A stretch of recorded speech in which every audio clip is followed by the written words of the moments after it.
अस्सलाम वालेकुम नाजरीन व सामाईन, आपका हमारे ATR उर्दू चैनल में खैर मकदम और इस्तकबाल है। आज हम आपका वक्त बिल्कुल भी ज़ाय नहीं करेंगे। आज हम बहुत इंपॉर्टेंट बातें भी बताने वाले हैं, लेकिन यहाँ पर सबसे पहले आपको वही बताएंगे कि आप हमारे चैनल को लाइक, शेयर, सब्सक्राइब ज़रूर कर लीजिए, ताकि ऐसी ही वीडियो और इंफॉर्मेटिव चीज़ें आपको बर वक्त मालूम हो सकें। और अगर आप ऐसा करते हैं, हमारा सपोर्ट करते हैं, तो फिर हम बहुत जल्दी आपके लिए प्रोग्रेस करते हुए अच्छी चीज़ों को डेवलप करते हुए हम आपको बताएंगे, और अभी जो खामियां हैं उन खामियों को भी हम दूर कर सकेंगे। तो आज हम पढ़ने वाले हैं एक मसनवी, लेकिन उस मसनवी के लिखने वाले को सबसे पहले पढ़ते हैं। वो हैं शौक लखनवी। शौक लखनवी के बारे में यहाँ पर लिखा है कि असल नाम तसद्दुक हुसैन खां था और शौक तखल्लुस था। यानी शौक लखनवी का असल नाम तसद्दुक हुसैन खां है, जबकि ये शौक क्या है, तखल्लुस है, उनका पेन नेम है, यानी शेर व शायरी में यूज होने वाला नाम। शौक 1783 ईस्वी में लखनऊ में पैदा हुए। 1783 ईस्वी को लखनऊ में ये पैदा हुए। अगर पूछा जाए कि शौक की जाए पैदाइश कहाँ है, तो लखनऊ है। कब पैदा हुए? 1783 ईस्वी को। उनके वालिद आगा अली खां था। उनके वालिद का नाम आगा अली खां, जो नामवर तबीब थे। ये बहुत मशहूर फेमस तबीब थे। शौक का खानदान तबीबों का खानदान था। ये तबीबों के यानी डॉक्टरों के खानदान से आते हैं, और लखनऊ में मशहूर था ये खानदान। नवाब मिर्जा शौक ने इब्तिदाई तालीम घर में हासिल की। उसके बाद अपने ज़माने के मशहूर असातिज़ा से तहसील इल्म हासिल किया और मुख्तलिफ उलूम में महारत बहम पहुंचाई। बहुत सारे उलूम में स्किल जो है डेवलप किया। इल्म तिब यानी कह रहे हैं कि डॉक्टरी की पढ़ाई पर भी दस्तरस हासिल की, उस पर भी कंट्रोल अपना किया, यानी उस पर को भी काबू में किया। और तबाबत यानी डॉक्टरी का खानदानी पेशा इख्तियार किया। यानी पेशे के एतबार से आप भी, प्रोफेशन के एतबार से आप भी डॉक्टर थे। प्रोफेशन कहते हैं पेशा को। वाजिद अली शाह के अहदे हुकूमत में शाही मुआलिज मुकर्रर हुए।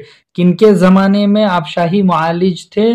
तो वाजिद अली शाह के ज़माने में। ये सवाल आपसे पूछा जाएगा। शौक लखनवी का इंतकाल 1871 ईस्वी में लखनऊ में हुआ। 1783 ईस्वी में पैदा हुए और 1871 ईस्वी में वफात हुई, लगभग 92-90 साल की उम्र में। मिर्जा शौक ने शायरी की इब्तिदा गजल से की है, लेकिन जल्द ही उन्हें एहसास हो गया, यानी उनको ये फील हुआ, महसूस हुआ कि ये उनका मैदान नहीं है, यानी गजल के लिए आप नहीं बने हैं। चुनाचे गजल गोई तर्क करके मसनवी की तरफ माइल हुए। मसनवी में शौक को खातिर खाह कामयाबी हासिल हुई, बहुत इनको सराहा गया। उर्दू शायरी में वो मसनवी निगार की हैसियत से मारूफ हैं। ये लाइन याद रखिएगा, उर्दू शायरी में वो मसनवी निगार की हैसियत से जाने जाते हैं।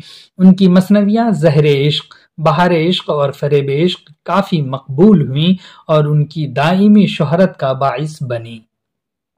इन तीनों मसनवियों में ज़हरे इश्क को सबसे ज्यादा शोहरत व मकबूलियत हासिल हुई। उनकी मसनवियाँ कौन कौन सी हैं? ये तीन हैं, ज़हरे इश्क, बहारे इश्क और फरेबे इश्क। कह रहे हैं कि इनमें भी सबसे ज्यादा मकबूल और मशहूर मसनवी उनकी ज़हरे इश्क है। तो अब पढ़ते हैं ज़हरे इश्क, जो उनकी बहुत मशहूर मसनवी है, आपके यहाँ पर शामिल है। इसके बारे में यहाँ पर कहा कि एक इक़्तिबास ही पैराग्राफ, एक पैसेज के तौर पर यहाँ पर शामिल किया गया है। पूरी मसनवी नहीं है, लेकिन है ज़हरे इश्क ही, तो इसमें देखते हैं और इसकी क़िरात जो है करते ही चलेंगे और साथ में आपको बताते भी चलेंगे, क्योंकि इसमें एक कहानी है। अब समझते चलेंगे साथ में। एक किस्सा अजीब लिखता हूँ, शायर कह रहा है कि एक अजीब व गरीब हम किस्सा लिख रहे हैं। दास्तान गरीब लिखता हूँ, ऐसा किस्सा है और ऐसी दास्तान है, ऐसी कहानी है जो नामानूस है। यानी मतलब गरीब आप अपने लफ्जी मीनिंग में न लीजिएगा, जो आप जानते हैं गरीब के माने जो है पुअर या फकीर, वो नहीं, बल्कि अजनबी। यानी ऐसी कहानी है जो अजीब तो है, लेकिन थोड़ी सी अजनबी भी आपकी सुनी हुई नहीं है। اور وہ کہانی آپ کو کہیں نہ کہیں مزہ دے گی۔ تو اب دوسرا دیکھ لیجئے کہ قافیہ اس کا میچ کر لیجئے، قافیہ الگ الگ ہے، دوسرے شعر میں آئے تو قافیہ بدل گیا ہے۔ تازہ اس طرح کی حکایت ہے سننے والوں کو جس سے حیرت ہے، کہہ رہا ہے کہ یہ حکایت کہانی کو کہتے ہیں، یہ تازہ تازہ کہانی ہے سننے والوں کو جس سے حیرت ہوتی ہے، تعجب میں پڑ جاتے ہیں وہ لوگ۔ جس محلے میں تھا ہمارا گھر، شاعر کہہ رہا ہے کہ جس محلے میں ہمارا گھر تھا، یعنی یہ شاعر کے محلے کی ہی بات ہے۔ جس محلے میں ہمارا گھر تھا وہیں رہتا تھا ایک سوداگر، یعنی ان کے محلے میں ایک سوداگر رہتا تھا، اسی کے یہاں کا ایک واقعہ ہے۔ اب سنیے، مرد اشراف صاحب دولت، تاجروں میں کمال ذی عزت۔ اب دیکھیے یہ کس کی جمع ہے؟ یہاں پر اشراف دیا ہے شریف، کہہ رہے کہ شریفوں میں ایک جو ہے شریف تھا یہ، اور یہی نہیں صاحب دولت بھی تھا، دولت مند بھی تھا، تاجر تھا وہ، سوداگر تاجر کو کہتے ہیں۔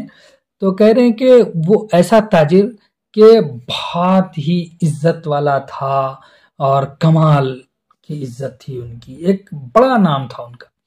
غم نہ تھا کچھ فراغ بالی کا، تھا بہت خاندان عالی سے۔ تو یہاں صاف ہو گیا کہ وہ کیا تھا؟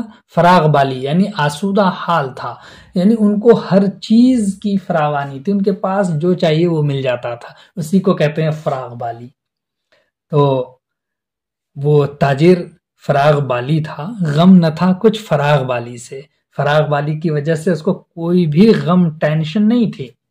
اس کے بعد ہے تھا بہت خاندان عالی سے، اور ان کا خاندان بھی بہت ہی عزت و ثروت والا تھا، دولت مند تھا، بہت اعلیٰ نسب کیا تھا وہ، خاندان کی بھی بتا دیا کہ پیسے بھی اتنے ہی تھے، ساتھ میں ان کا خاندان بھی اتنا ہی عظیم تھا۔ ایک دختر تھی اس کی ماہ جبیں، کہہ رہا کہ ایک ہی بیٹی تھی اس کی، اور وہ کیسی تھی؟ ماہ جبیں۔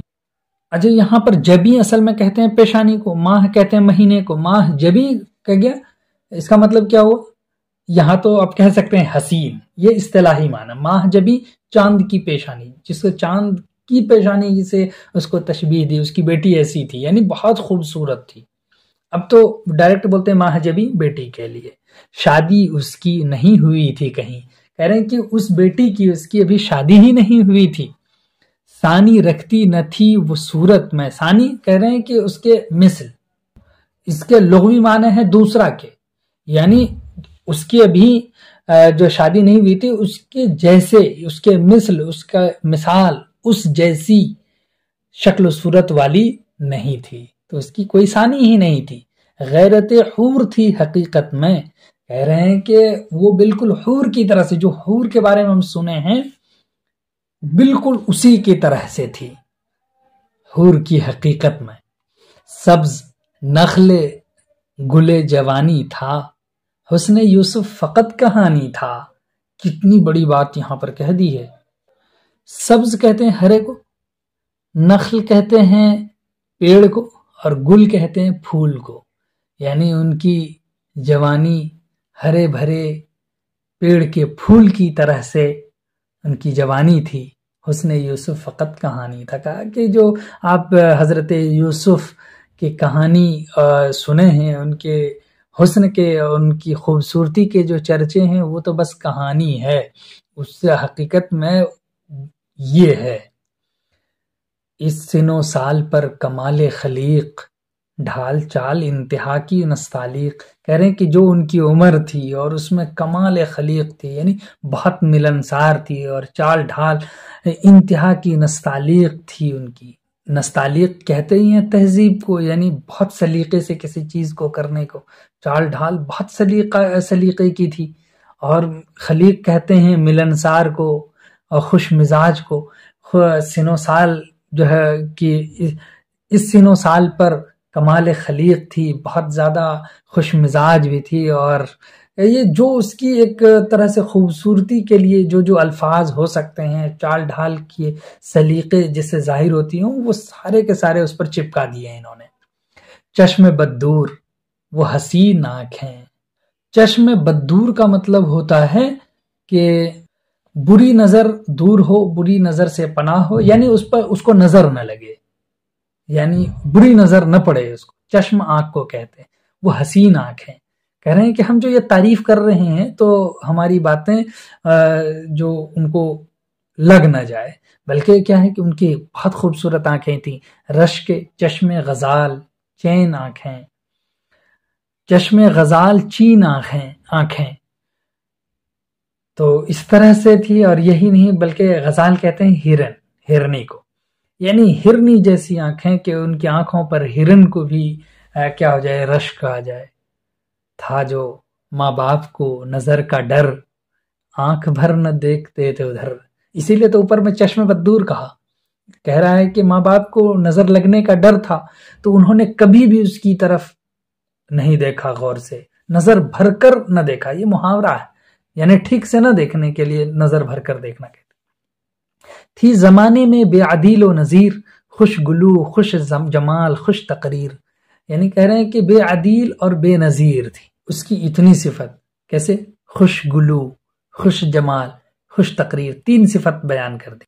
खुशगुलू अच्छी आवाज वाली, खुश जमाल अच्छी शक्ल वाली, खुश तकरीर अच्छी बोलने वाली, अच्छी बात करने वाली। तो उनकी ये 3 सिफतें बता दी कि उसकी कोई मिसाल ही नहीं थी, वो बेनजीर थी सब में।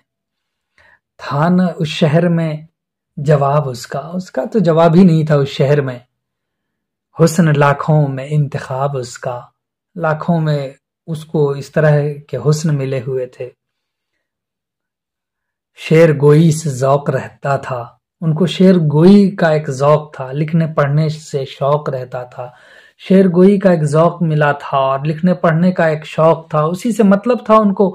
था ये उस गुल का जामा ज़ेब बदन, सादी पोशाक पर थे सो जोबन। कह रहे हैं कि ये उस गुल यानी उस लड़की का जामा ज़ेब बदन था और सादी पोशाक, पोशाक कपड़े को कहते हैं, बहुत सादा पहनने वाली। सो जोबन, जोबन कहते हैं जवानी को। नूर आंखों का दिल का चैन थी वो। कह रहे हैं कि उससे आंखों को ठंडक मिलती थी और दिल को सुकून मिलता था। राहत जाने वालिदैन थी वो, और वालिदैन की वो राहत जान थी, आराम का बाइस थी।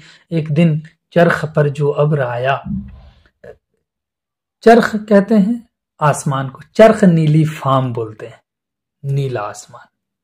तो एक दिन चरख यानी आसमान पर बादल आया, अब्र बादल को, कुछ अंधेरा सा हर तरफ छाया। यानी जब बादल छाता है तो हल्का हल्का अंधेरा छाता। खुल गया जब बरस के वो बादल, बारिश हुई होने के बाद जब वो खुला आसमान, तो उस वक्त का मौसम जो है बड़ा अच्छा और सुहाना लगता है। कौस तब आसमान पर आई निकल, आसमान पर कौसो कज़ा निकल आते हैं, यानी जिसको रेनबो बोलते हैं। तो आसमान पर कौस निकल आई हैं। उसके बाद देखिए कह रहा है कि यहाँ पर कि दिल मेरा बैठे बैठे घबराया, सैर करने को बाम पर आया। कह रहा है कि बैठे बैठे दिल घबराया, तो सैर करने वहां ऊपर वो जो है आया, तो खफकान दिल का जो बहलने लगा। खफकान कहते हैं बेचैन, बेचैन दिल जो बहलने लगा, उस तरफ इस तरफ टहलने लगा, इधर उधर टहलने लगा। बेचैन दिल वाले देखा एक समत जो उठा के नजर, सामने थी वो दुख क्या है,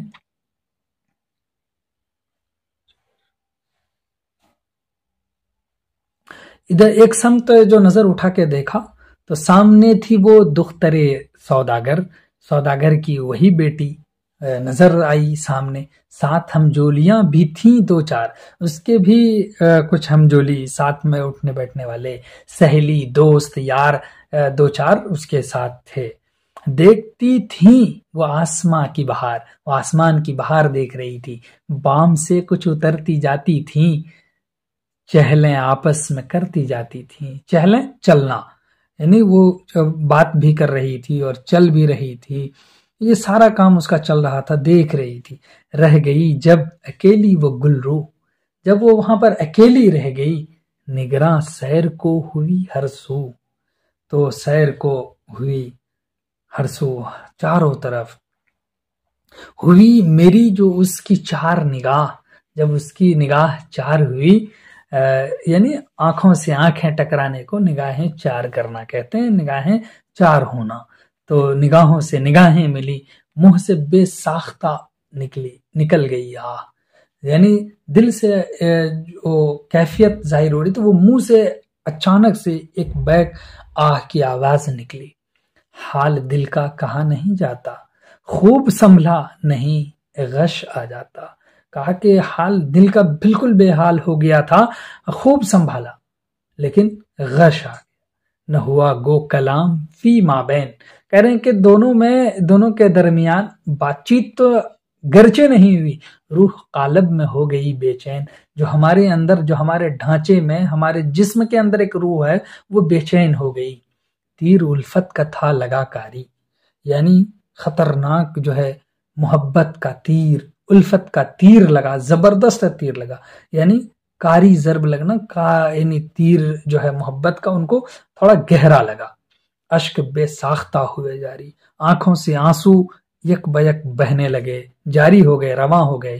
سامنے وہ کھڑی تھی ماہ منیر، کہہ رہے ہیں کہ سامنے وہ کھڑی تھی، چپ کھڑا تھا میں صورت تصویر، میں چپ چاپ کھڑا تھا تصویر کی مانند، تاب نظارہ اتنی لا نہ سکا۔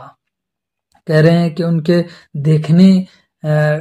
دیکھتے ہی جو نظارے کی ایک تاب ہوتی ہے، جو ان کی ایک تپش ہوتی ہے، وہ ہم برداشت نہیں کر سکے، کہ اشارہ سے بھی بلا نہ سکا، کہ اس کو ہم بلا ہی نہیں سکے، ہم ٹھٹک کر دیکھتے ہی رہ گئے اس کی طرف۔ دیکھتا اس کو بار بار تھا میں، محو حسن جمال یار تھا میں، ہم اس کو بار بار دیکھ رہے تھے اور ان کے حسن کو ہم نہار رہے تھے، یعنی حسن جمال یار کی خوبصورتی، یعنی جمال اور ان کے حسن کو دیکھنے میں ہم لگے ہوئے تھے، محو تھے۔ گو میں روکے ہوئے ہزار رہا، دل پہ لیکن نہ اختیار رہا۔ کہہ رہا ہے کہ میں نے خود کو، یعنی ہزار جو ہے روکنا کا مطلب یہ ہے کہ میں نے بہت کوشش کی، بہت پریاس کیا اپنے کو روکنے کی، دل پہ لیکن نہ اختیار رہا، اس کے باوجود ہمارے دل پہ اختیار بس نہیں چل رہا تھا۔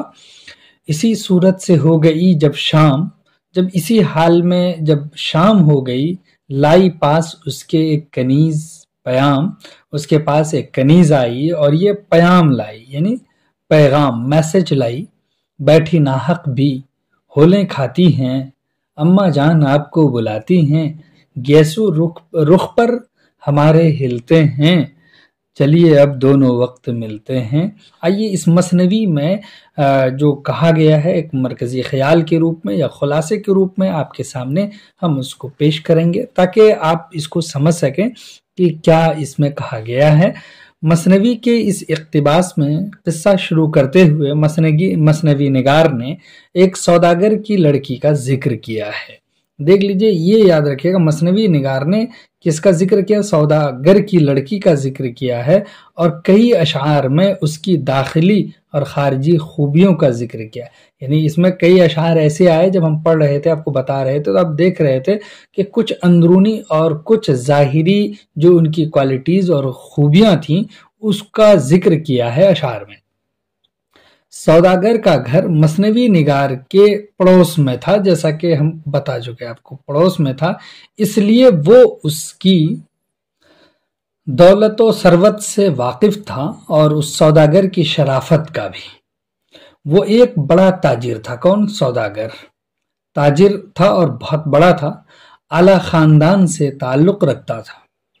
تاجر، بزنس مین آپ سمجھ لیجئے، اور وہ تعلق کس سے رکھتا تھا؟ اعلیٰ خاندان سے، یعنی اس کا نسب بھی بہت بہتر تھا۔ اس کی ایک لڑکی تھی جو نہایت حسین اور خلیق تھی، یعنی بہت خوبصورت اور ملنسار تھی، خوش اخلاق تھی، اسے اللہ نے کئی نعمتوں سے نوازا تھا۔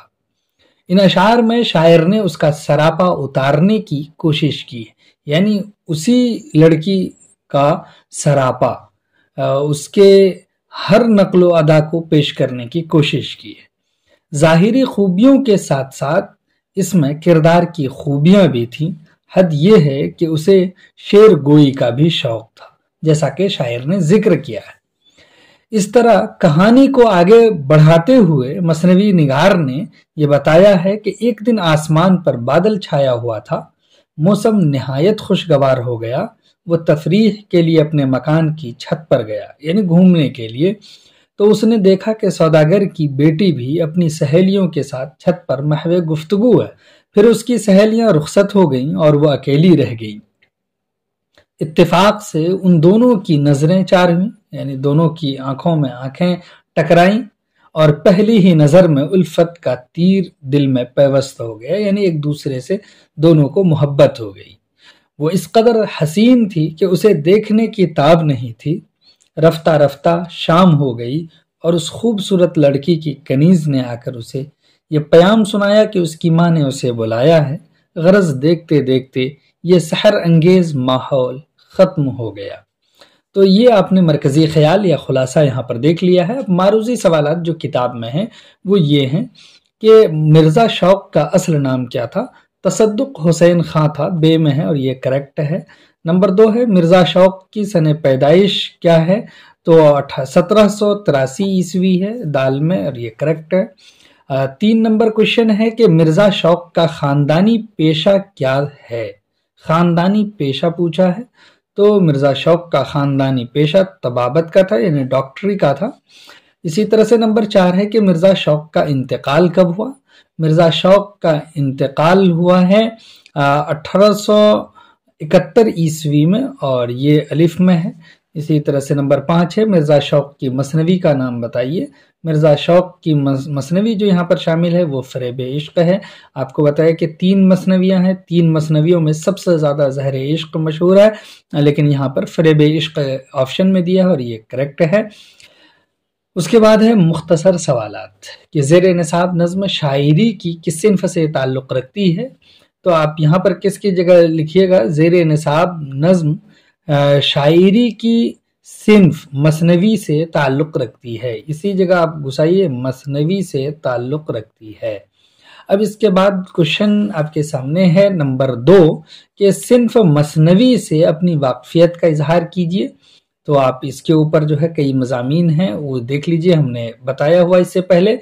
उसके बाद मसनवी निगार ने शाम का नक्शा किस तरह से खींचा है? तो आप देख ही रहे हैं कि यानी बादल छा रहे थे, बादल छाने के बाद जो है उन्होंने कहा कि वो लोग महवे गुफ्तगू थे और यहाँ एक बैक जो है अंधेरा छाता गया, छाते छाते यहाँ तक के कनीज का प्याम आया और वो चली गई। उनकी एक मंजरकशी यहाँ पर हुई है। उसके बाद देखिए सवाल नंबर 4 है कि मसनवी निगार ने सौदागर की लड़की की आंखों की मिसाल किससे दी है? तो ये देखिए यहाँ पर लिखा है चश्म बद्दूर वो हसीन आंखें, रश्के चश्मे गजाल चीन आंखें। तो यहाँ देख लीजिए चश्मे गजाल से तशबीह दी गई है, यानी चश्मे गजाल की तरह से बताया है यहाँ पर। तो इसका मतलब है आप यह कह सकते हैं मसनवी निगार ने सौदागर की लड़की की आंखों की मिसाल चश्मे गजाल से दी है, या इस तरह से भी कह सकते हैं हिरनी की आंख से मिसाल दी है। मसनवी का खुलासा अभी हमने पढ़ा वो है। मिर्ज़ा शौक लखनवी के हालात के बारे में भी आ गया। मिर्ज़ा शौक लखनवी की मसनवी निगारी पर चंद सतरें लिखें। आप अगर देखेंगे तो वो बहुत, आप ये कह सकते हैं कि बहुत सरल अंदाज में, बहुत मुनासिब और मुख्तसर बहर में वो उन्होंने मसनवी पेश की है या मसनवी निगारी करते हैं। इसम की तारीफ इसम कहते हैं जिसे किसी चीज़ के यानी नाम का पता चले, नाम के बारे में आप जान लें, उसको इसमें कहते हैं। उसकी मिसाल है जैसे कि गंगा है, इसी तरह से आप नाम कह सकते हैं किताब दरख्शां है, इसी तरह से आप शहर का नाम ले लीजिए कलकत्ता है। अब यहाँ जिद पूछ रहा है कि उल्टा बताइए। गरीब इसका उल्टा है अमीर, हसीन जो वर्ड है इसका उल्टा होगा कबीह। उसके बाद है अर्ज, इसका उल्टा है समा, और इज्जत है तो जिल्लत, आला है तो